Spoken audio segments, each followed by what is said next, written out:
I'm Eric Wolf, and my experience in business peer groups has changed my life, especially my membership in Vistage, one of the world's largest CEO advisory groups. I'm an entrepreneur, a business owner, and a Vistage speaker on the power of marketing.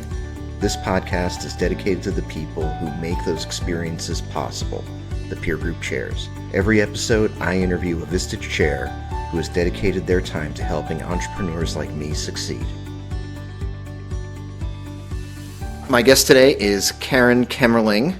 Karen is new in the Vistage chair universe, and I'm not going to read this whole bio, but I'm gonna pull some highlights about who Karen is. First of all, Karen is a PhD, which means that she's smarter than me. She's got deeper. She's got 35 plus years of leadership experience. She's been a CEO, a president, a COO, a CIO. She's got a ton of certifications beyond the PhD. And you were a nominee for CIO of the Year from Denver Business Journal. You were also one of the top 3 businesswomen of the year in Denver previously. Mm-hmm. So you've got it together. And what's the journey like from being top 3 businesswoman, CIO of the year to Vistage chair? What does that journey look like? It's very different. Transparency. I got into being a chair partly because I was asked by Vistage, but I also have a good friend, Rex Weiderspan, who is a chair and a very senior chair that encouraged me to do this. But I stepped away from the corporate world about 6-7 years ago, and I have my own business that does executive coaching as well as business strategy, and I teach psychological safety. But I'm a company of one, right, and I'm lonely. So I missed the business world and being with CEOs and business owners and having some continuity as opposed to helping. Are you saying that you became a Vistage chair for friends? To hang around and to be close with others that I enjoy that are on that business journey, as opposed to being by myself. No, that's amazing. How has it been? Because you just launched your first group, right? Correct. Yeah. And I think you have another one queued up. Well, I'm working on it's called a trusted advisor group. So I've got that going too. Yes, and we just launched the CE group, if you will. Right, the August Chief Executive 20th, book. So 6 days ago. It's an amazing thing, and I know from talking to people, and Rex, you mentioned is my Vistage chair. And Rex is a guy, he gets like all of these various apprentices that tend to come through our group. And I have heard from a lot of them that recruiting that first group is one of the hardest things that you ever do. Just because, a lot of people came from the corporate world and weren't used to doing their own business development, to just having to take that long journey to getting to going from basically 0 to you have to have 8 to launch, right? Right. Yep. Yeah. How was that? It's very hard for me. I'll be transparent. I just really learned the art of rejection and really sucking at it. I have built a group, but transparency, I thought it would take me 3 or 4 months, and it took me 12 months. And it's a challenge because, first of all, as a past CEO or president, I didn't do a lot of, I wouldn't call it business development, but we usually had some sort of product or service. And this is more about peer advisory, and every CEO that you talk to has to be open to be in this space where they want to, one, grow their business, grow themselves, and be what I would call vulnerable with others. And Right. um, that's hard. I think a lot of CEOs are wired to not feel or think that way. And so having that dialogue with somebody can easily be the first step in triggering somebody or turning somebody off. So you got to find the right people, the right I, chemistry, you I know? think a lot of us are lonely too. You Yeah, sort of get, when, even as a small business owner, you get very easily sort of bottled up and you get used to the idea that you're sort of there for everybody in your company, but none of them are really there for you. right. And it can be very lonely. And I think that you get, I don't know, maybe icy is maybe a good word for how you start to sort of feel in it. And I think it takes a while for people to thaw out and realize that you can share. So how does your Yeah. background in psychological safety translate to your role as a Vistage chair, and how has that helped you? Because that's one of the things that I think has I think that there are a number of things that make you unique, and also your group is unique. But we'll talk about that in a minute too. But I think the fact that you have this combination of both the business and psychology background Yeah. is a very neat mix. Yeah. Um, Thanks for asking. Psychological safety. I mean, if we want to define it so that we're on the same page, I would say it's an environment of rewarded vulnerability. So the question, there's two things going on in that sentence. One is reward and the other is vulnerability. So what does reward mean? It's like, so that means that I'm able to be vulnerable. And vulnerability in a lot of people's mind is this dark emotion. It's scary, it's bad. And so you got to get through that, but you've got to create a space where people feel it's okay to show the sort of the softer side of us as humans in an environment where that will be embraced and rewarded. So how do I bring that to Vistage is, yeah, I mean, every coaching session and we have a once a month meeting for a full day.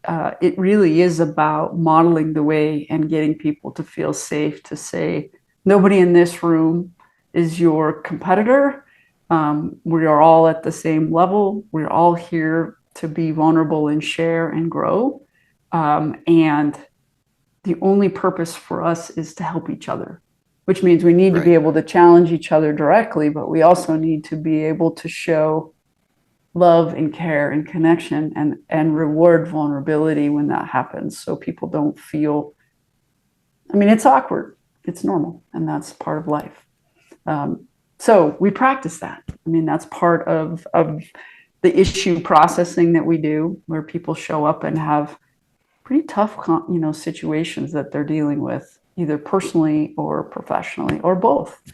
um, and embracing that and helping people feel like I'm not alone and that these people care about me and I've got some ideas and things I can do to make some progress on that issue. When you were an executive, did were you part of a Vistage or Vistage-like peer network, or is the Vistage chair your first kind of exposure to that? Yeah. So no, I wasn't in Vistage. Actually, I had a business partner, and he was, um, and I wasn't. And so we were at the same company. And I now, in hindsight, looking back, it's a superpower in my mind. Right. And I was burnt out. And I was the first one there and the last one to leave. And I couldn't talk to the board. I couldn't talk to my partner. I couldn't talk to my spouse. I was like, this sucks, period. And that was the road to bottling it up and working more hours and no boundaries and trying to prove myself in a way without any sort of help and support on some really tough situations. So I'll share that story with anybody because I'll say today I would have been a better leader, a better human if I'd had this kind of peer advisory group. The group that I've built it, but it's really us, right? It's the chemistry of the people that are in the room. So um, if I was in that group, uh, I probably wouldn't have gone through some of the peer hell that I did, and I probably would have been a much better human and leader. So, I can definitely understand that. I did. I've been in Vistage for 5 years. I've been a business owner for 18 years, and and I had a an experience a couple of years before Vistage, and I'm still in this other group, but I'm still in also an entrepreneur forum type of group, and it's life changing. yeah, It's absolutely life changing, and so I can totally relate to that, and I can.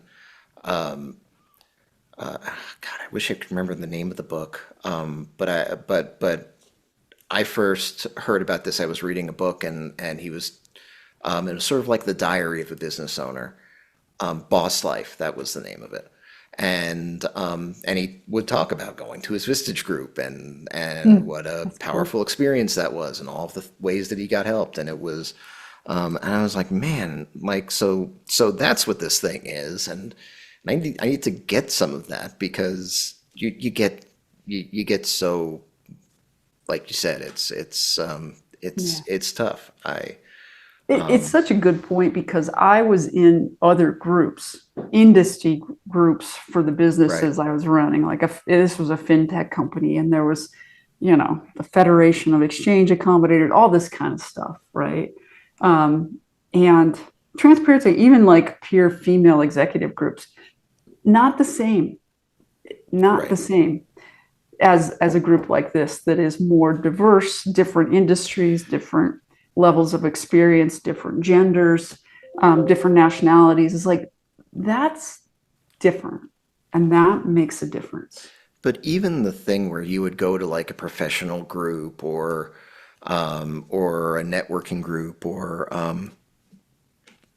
you would feel this pressure where for me, I'll speak for myself because I mean, I would go to a lot of different meetings, and you walk in and it's like, oh, well, how's it going? Well, it's going great. We're crushing it. And you have to kind of, and you feel like you have to kind of tell that story, and that you can't tell people that you're hurting or that you're having a really terrible quarter or that you've got this HR thing that's going on that's completely destroying your life. You can't that you can't share those things Right. in a lot of those types of environments because that safety isn't there, that vulnerability isn't there. You don't want to feel like a loser. There's a lot of that, and Oh, Vistage and it's that such a environment great takes it point, away.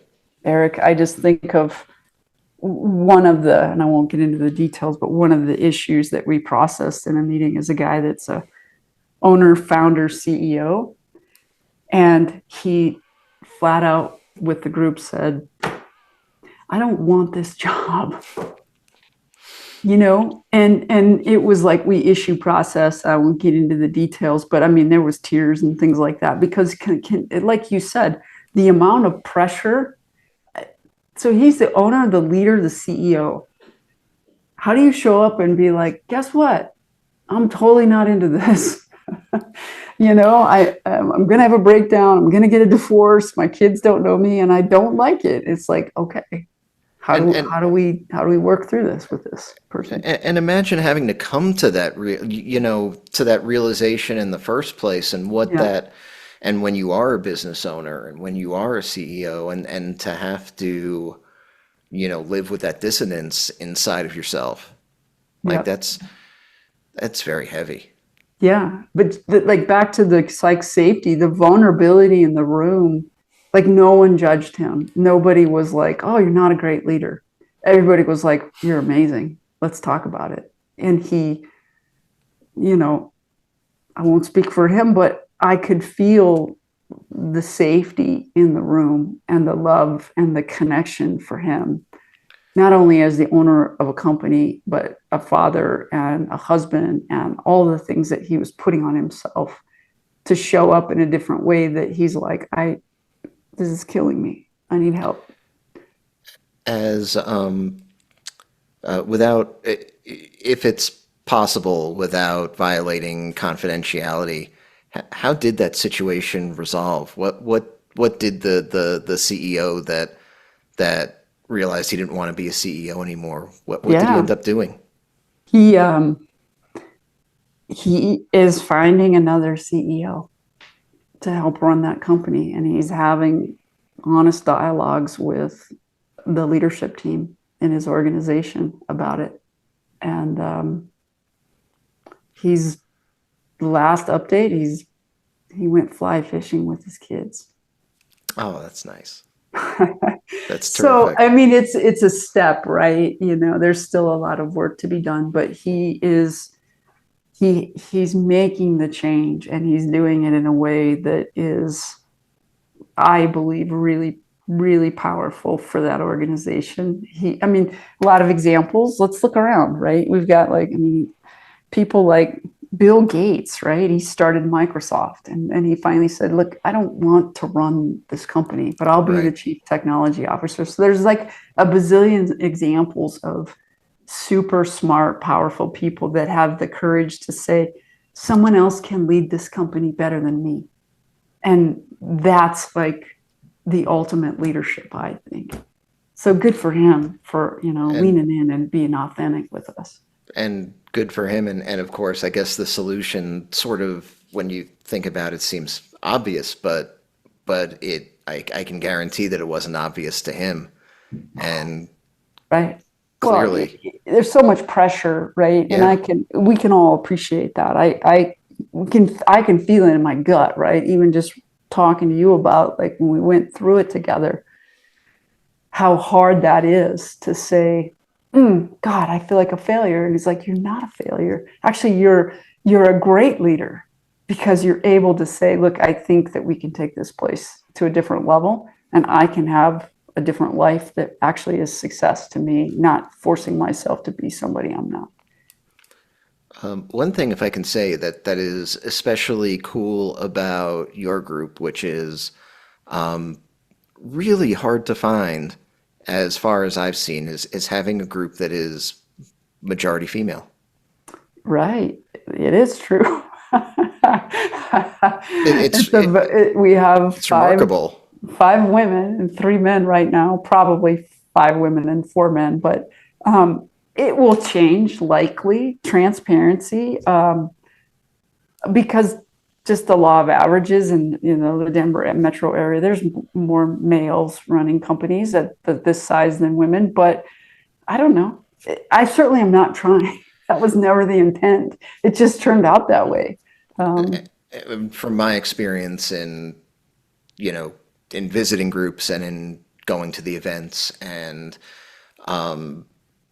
there's the Vistage contingent, especially, well, here in Colorado, definitely. I don't know if how reflective that is of other markets, or, but it is very male dominated. When there's mm, certainly a lot of representation from, from women, but there's a lot of guys in that room when you walk in. yeah, And for sure.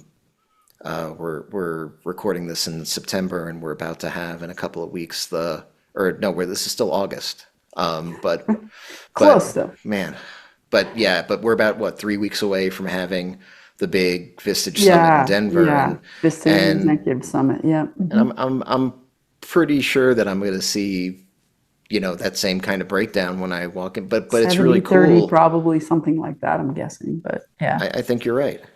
But it's really cool that even if it is on a small scale and even if it's not sustainable, that you have Yeah. a group that represents women in business well. They're awesome. I'm so proud of, I mean, not just the women, but the men. Like they're just, they don't, I don't even know how to say it. That doesn't matter. I mean, there is, it's just a great mix of people. The men are not triggered by the women are not triggered by the men. It's not like that. It's more of a perspective that has a lot of, I would say, just respect for one another. We just issue processed on Tuesday, the 20th, last week. And at the end of there was a woman's topic that we did, but she said at the end, I'd like my accountability partner to be, well, it was one of the men because he's kind of a high D, on the disc scale and all disc scale, whatever, different than her. And she said, no, I need that in my life. I need you to help me with this. And he was like, absolutely. It was just like, so she recognized he was different and she wanted that to help her as be an accountability partner and guide her as she was going forward. That's So amazing. it's a great example of like I'm the lucky one. What's the best advice that you've actually heard from a member? The best advice. What's something that you have learned from one of your members that you would not have learned if you hadn't been doing what you're doing? I think it really has to do with the art of letting go. And where that comes in is I'm an executive coach for them, but also issue processing and sort of a shepherd or a guide. And um, I don't know if anybody actually said it to me, but it's more of I'm like the referee. Like my job is to make the play go, but not get in the middle of it. Right. And I think I'm learning that through the group. When I was running the companies, you have a tendency to be kind of in the middle of it all. And it's like, this is like more like allowing, and everybody's different and they're all progressing at different stages. And it's not about me, it's about them. So it's a little bit about letting go and letting things develop and evolve as they should for each person. That's absolutely terrific advice. Last question that I want to ask you, if you're talking to a business owner or a CEO and they're telling you that they're thinking about joining Vistage or joining some sort of peer experience, what advice would you give them? Well, do it. I think from my perspective, I mean, I missed out on that. And now I'm obviously as the chair, Yeah. I am very embracing it very much. But, um, Vistage has this acronym, which I believe in. It's called MAGIC, which is like, hey, if you want to make better decisions with bigger perspectives, broader and new insight, it's good for that. A stands for accountability, which is like, you can have somebody else help you hold you accountable. Growing professionally, personally, and your organization. I is isolation, so it's lonely, right? And then C stands for change, which is both internally and externally to the business. So, I mean, it's kind of corny, magic, but I like it because I think anybody that would be thinking about joining a peer group like Vistage, if any of those like relate to you, I think it's really a superpower. It's a real opportunity to overcome and get some support for those things. Absolutely. Well, Karen, what's the best way for somebody to get in touch with you if they are curious about your groups, if they want to join? What's the best way to get in touch with you? Yeah. So Email is easy, Karen.Kemerling, it's Kemerling at vistagechair.com. Or you can Google, or I guess Karen I'm Kemerling is on LinkedIn.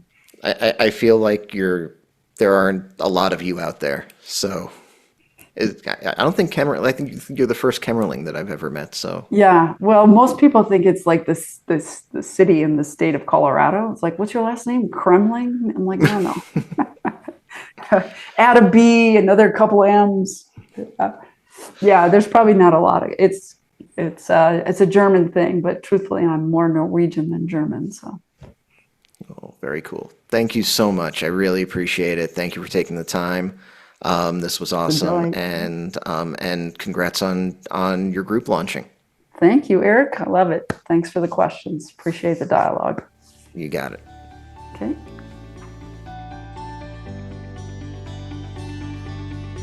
Thanks for listening to this episode of Chairwaves. You can subscribe to our feed using Spotify, Apple Podcasts, or your platform of choice. You can also visit chairwaves.com for more information. Chairwaves is hosted and produced by me, Eric Wolf, and to connect with me, you can visit my website at ewolf.live. That's EWOLF.live. And a disclaimer, while I love Vistage and CEO peer groups, this podcast is not owned by or affiliated with Vistage or any other peer organization. Thanks for listening.